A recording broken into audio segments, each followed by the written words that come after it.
آیا تا الان به قدرت قهرمانان حسادت کردین؟ من بر این باورم که همه ما قهرمانیم.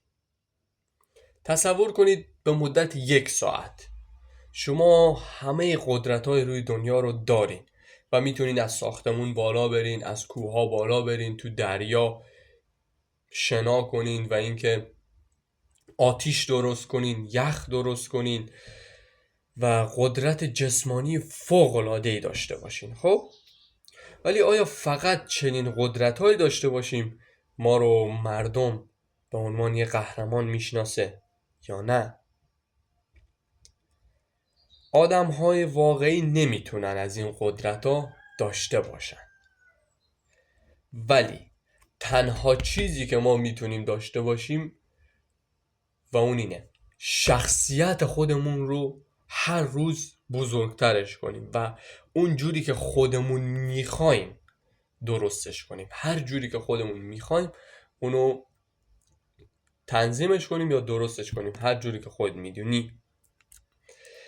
ولی اون قدرتی که از همه چیز ما رو فراتر میکنه و همه هم قادرن اونو داشته باشن، هر کسی هم که میشناسین اونو داره و خودتون، و اون قدرت واقعی چیه واقعا که در هر کاری به دردمون میخوره و همه جا به دردمون میخوره، هر کس هم اون رو داره؟ اون چیه؟ اون قدرت ذهنه. یه بار دیگه، اون قدرت ذهنه. یه بار دیگه، اون قدرت ذهنه. آقا قدرت ذهن رو داشته باشی خودت قهرمان میشی، ابرقهرمان میشی، هر کاری که دلت بخواد. شاید دیر بهش برسی ولی میرسی. این یه قانونه. شاید دیر بهش برسی ولی میرسی. آقا فرض کن از امروز شروع کنی روزی 1 ساعت ورزش کردن. 2 سال دیگه خودتو کجا میبینی؟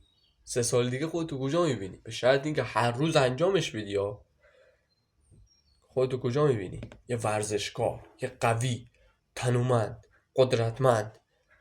فرض کن آقا روز 1 ساعت میری جمناستیک کار میکنی یا پارکو. بعد چند سال، 5 سال خودتو کجا میبینی؟ یه پارکو کار، یه حرفه‌ای که از اون ساختمونا میپره این بر اون بر. دیدی همه چی قدرت ذهن لامصب. باید اینو بپذیری. این خیلی تیکه خوبیه، خیلی قشنگ. اصل